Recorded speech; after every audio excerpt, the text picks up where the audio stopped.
தலைப்பு செய்திகள்.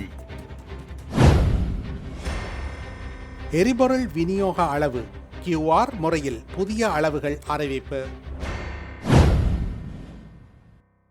யாழ் பல்கலை விரிவுரையாளர் அடித்து படுகொலை, மகள் மருமகன் கைது. நாட்டுக்கு வருகை தரும் வெளிநாட்டு சுற்றுலா பயணிகளின் எண்ணிக்கையில் வீழ்ச்சி. ஈரான் மீது தரைவழி தாக்குதல் நடத்த அமெரிக்கா திட்டம். ஹார்மஸ் ஜலசந்தியை திறக்க ஈரானுக்கு 22 நாடுகள் கூட்டாக வேண்டுகோள். விரிவான செய்திகள். QR குறியீட்டு முறையின் கீழ் வழங்கப்படும் எரிபொருள் ஒதுக்கீட்டை நேற்று நள்ளிரவு முதல் அதிகரிப்பதற்கு இலங்கை பெட்ரோலிய கூட்டுத்தாபனம் தீர்மானித்துள்ளது. இதன்படி வாகனங்களுக்கான புதிய எரிபொருள் ஒதுக்கீட்டு விபரங்கள் வருமாறு: கார்களுக்கு 15 லிட்டரிலிருந்து 25 லிட்டர் வரை அதிகரிக்கப்பட்டுள்ளது. முச்சக்கர வண்டிகள் எரிபொருள் ஒதுக்கீடு 20 லிட்டர் வரை அதிகரிக்கப்பட்டுள்ளது. வேன்கள் 50 லிட்டர் வரை அதிகரிக்கப்பட்டுள்ளது. மோட்டார் சைக்கிள்களுக்கு 8 லிட்டர் வரை அதிகரிக்கப்பட்டுள்ளது. பேருந்துகளுக்கு 100 லிட்டர் வரை அதிகரிக்கப்பட்டுள்ளது. எரிபொருள் விநியோகத்தை சீர் செய்யும் நோக்கில் இந்த நடவடிக்கை எடுக்கப்பட்டுள்ளதாக இலங்கை பெட்ரோலிய கூட்டுத்தாபனம் தெரிவித்துள்ளது. யாழ்ப்பாணம் பல்கலைக்கழக சித்த மருத்துவ பீட விரிவுரையாளர் தயாளினி திலீபன் தனது மருமகனாலேயே படுகொலை செய்யப்பட்டு சடலம் தனங்களப்பு காற்றாலை பகுதியில் வீசப்பட்டிருந்த அதிர்ச்சி தகவல் வெளியாகியுள்ளது. இக்கொலை சம்பவம் தொடர்பாக விரிவுரையாளரின் 19 வயது மகளும் 21 வயது மருமகனும் கைது செய்யப்பட்டுள்ளனர். இச்சம்பவம் குறித்த விரிவான விவரங்கள் வருமாறு: கடந்த வியாழக்கிழமை யாழ்ப்பாணம் பாண்டியன் தாழ்வு பகுதியில் உள்ள விரிவுரையாளரின் வீட்டிலிருந்து அவரும் அவரது மகளும் கடத்தப்பட்டனர் என்று விரிவுரையாளரின் மகனால் போலீசாரில் முறைப்பாடு செய்யப்பட்டது. மகளின் கணவனால் மேற்படி இருவரும் கடத்தப்பட்டனர் என்றும் அந்த முறைப்பாட்டில் தெரிவிக்கப்பட்டது. சம்பவ இடத்திற்கு விரைந்த போலீசார் நடத்திய ஆய்வில் வீட்டின் ஓடுகள் கழற்றப்பட்டிருப்பதுடன் கயிறு மூலம் எவரோ தப்பிச் சென்றதாக தடயங்களும் அறுந்து கிடந்த தலைமுடிகளும் கண்டெடுக்கப்பட்டன. இது திட்டமிடப்பட்ட ஒரு குற்றச்செயல் என்பதை உறுதிப்படுத்திய போலீசார் விசாரணைகளை முடுக்கிவிட்டனர். சந்தேக நபரை பிடிக்க நவீன தொழில்நுட்பத்தை பயன்படுத்திய போலீசார் பரந்தன் பகுதியில் உள்ள ATM இயந்திரத்தில் சந்தேக நபர் பணம் எடுத்தமையை உறுதி செய்தனர். அதனைத் தொடர்ந்து திருகோணமலை பகுதியில் உள்ள எரிபொருள் நிரப்பு நிலையத்தில் QR குறியீட்டை பயன்படுத்தி வாகனத்திற்கு எரிபொருள் நிரப்பியமையும் கண்டறியப்பட்டது. அங்கிருந்த CCTV காட்சிகளின் உதவியுடன் விரட்டிச் சென்ற போலீசார் வெள்ளிக்கிழமை திருகோணமலையில் வைத்து விரிவுரையாளரின் மகளையும் அவரது கணவனையும் அதிரடியாக கைது செய்தனர். யாழ்ப்பாணத்திற்கு அழைத்து வரப்பட்ட இருவரிடமும் நடத்தப்பட்ட தீவிர விசாரணையில் விரிவுரையாளர் தயாளினி படுகொலை செய்யப்பட்டமை உறுதியானது. மகளின் திருமணத்திற்கு மாமியார் கடும் எதிர்ப்பு தெரிவித்தமையினால் ஏற்பட்ட ஆத்திரத்தில் மருமகன் மாமியாரை கொடூரமாக தாக்கி படுகொலை செய்துள்ளமை அம்பலமானது. கொலையை மறைப்பதற்கு மகளும் மருமகனும் இணைந்து கடத்தல் நாடகமாடியுள்ளனர். பின்னர் சடலத்தை தனங்களப்பு காற்றாலை பகுதிக்கு கொண்டு சென்று வீசி எறிந்துவிட்டு தப்பியோடியமை அவர்கள் ஒப்புக்கொண்டுள்ளனர். அவர்களின் வாக்குமூலத்தின் அடிப்படையில் நேற்று சடலம் குறித்த பகுதியிலிருந்து மீட்கப்பட்டது. பல்கலைக்கழக விரிவுரையாளர் ஒருவர் தனது குடும்ப உறுப்பினராலேயே இவ்வாறு கோரமாக கொல்லப்பட்ட சம்பவம் யாழ் குடாநாட்டையே பெரும் அதிர்ச்சியில் ஆழ்த்தியுள்ளது. யாழ்ப்பாணம் சாவக்கச்சேரி புத்தூர் வீதியில் நேற்று காலை இடம்பெற்ற கோர விபத்தில் தாயும் மகளும் உயிரிழந்துள்ளனர். இந்த துயரச் சம்பவம் நேற்று காலை கனகம்புலியடி பகுதியில் இடம்பெற்றுள்ளது. புத்தூரிலிருந்து மீசாலை நோக்கி பயணித்த டிப்பர் வாகனமும் மீசாலையிலிருந்து மட்டுவில் நோக்கி பயணித்த முச்சக்கர வண்டியும் நேருக்கு நேர் மோதி விபத்துக்குள்ளாகின. விபத்தின் போது முச்சக்கர வண்டியில் ஒரே குடும்பத்தை சேர்ந்த 4 பயணித்துள்ளதாக தெரிய வருகின்றது. இந்த விபத்தில் முச்சக்கர வண்டியில் பயணித்த தாயும் மகளும் சம்பவ இடத்திலேயே உயிரிழந்துள்ளனர். முச்சக்கர வண்டியின் சாரதியும் அதில் பயணித்த மற்றொரு பெண்ணும் படுகாயமடைந்த நிலையில் மருத்துவ பணியில் அனுமதிக்கப்பட்டுள்ளனர். விபத்துடன் தொடர்புடைய டிப்பர் வாகனத்தின் சாரதி போலீசாரால் கைது செய்யப்பட்டுள்ளார். சம்பவம் குறித்து சாவக்கச்சேரி போலீசார் மேலதிக விசாரணைகளை முன்னெடுத்து வருகின்றனர். அதேவேளை கடந்த வாரம் யாழில் டிப்பர் மோதி இடம்பெற்ற விபத்தில் அண்ணன் தங்கை உயிரிழந்தமை குறிப்பிடத்தக்கது.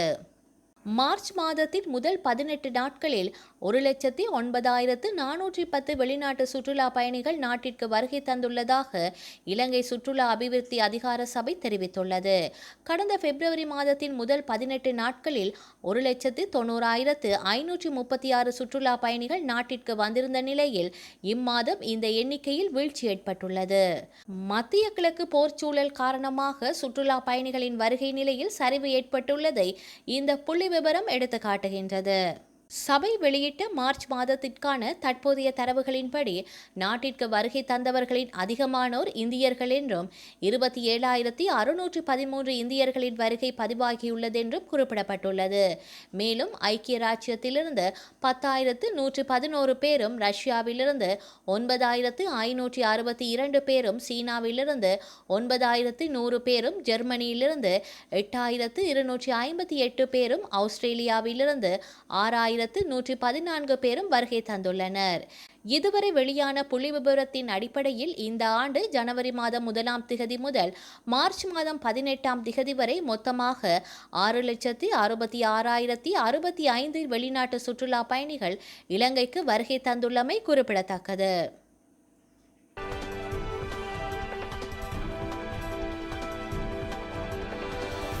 ஈரான் ஜனாதிபதி மசூத் பெசஸ்கியனுக்கு இந்திய பிரதமர் நரேந்திர மோடி நேற்று தொலைபேசி அழைப்பெடுத்து புனித ரமலான் நோன்பு பெருநாள் வாழ்த்துக்களை கூறிக்கொண்டதோடு மேற்காசிய பிராந்தியத்தின் உட்கட்டமைப்புகள் மீது நடத்தப்பட்ட தாக்குதல்களுக்கு கண்டனம் தெரிவித்துள்ளார். தொலைபேசி அழைப்பில் உரையாற்றியவற்றை மோடி எக்ஸ் தளத்தில் பதிவிட்டுள்ளார். அதில் குறிப்பிடப்பட்டுள்ளதாவது: ஈரான் ஜனாதிபதி டாக்டர் மசூத் பெசஸ்கியனுடன் தொலைபேசியில் பேசி ரமலான் மற்றும் நவ்ரூஸ் வாழ்த்துக்களை தெரிவித்தேன்.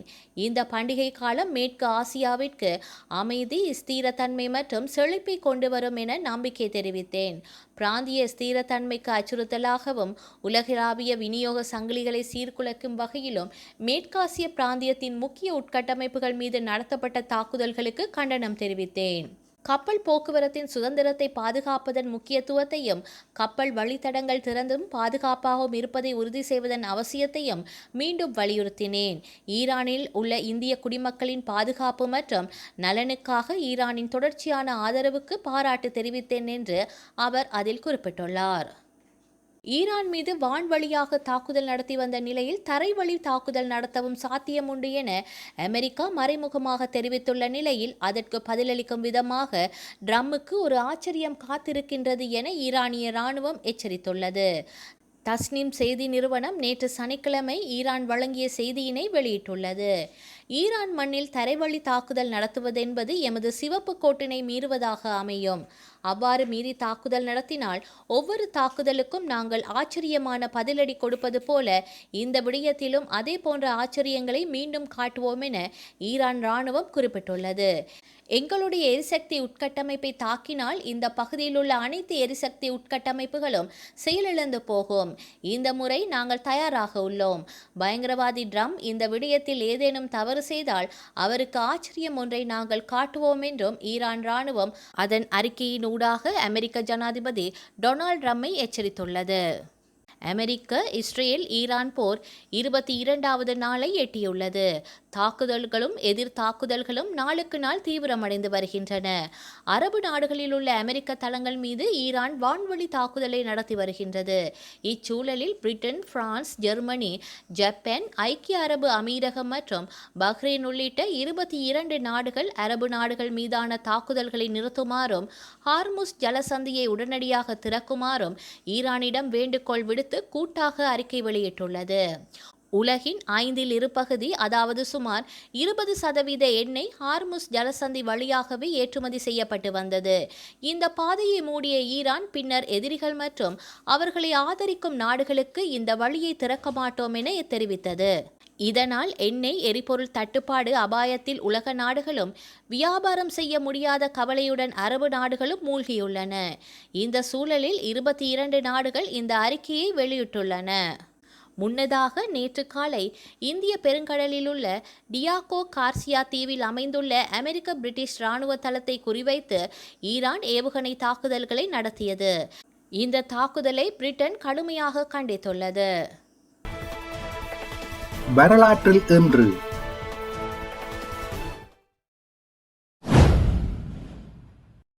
1965 இலங்கையில் தமிழரசு கட்சியுடன் இணைந்து டட்லி சேனநாயக்கா தலைமையில் ஐக்கிய தேசிய கட்சி ஆட்சி அமைத்தது. 2013 தாய்லாந்தில் பர்மிய அகதி முகாம் ஒன்று தீப்பிடித்ததில் 37 பேர் உயிரிழந்தனர், 200 பேர் காயமடைந்தனர். 2016 பிரசல்ஸ் வானூர்தி நிலையத்தில் நடாத்தப்பட்ட தற்கொலை தாக்குதலில் 32 பேர் கொல்லப்பட்டனர். 2017 லண்டனில் பிரித்தானிய நாடாளுமன்றத்தில் நடாத்தப்பட்ட தாக்குதலில் 4 பேர் கொல்லப்பட்டனர், 20 பேர் காயமடைந்தனர். செய்திகளை உடனுக்குடன் தெரிந்து கொள்ள உடனே சப்ஸ்கிரைப் செய்து பெல் பட்டனை கிளிக் பண்ணவும்.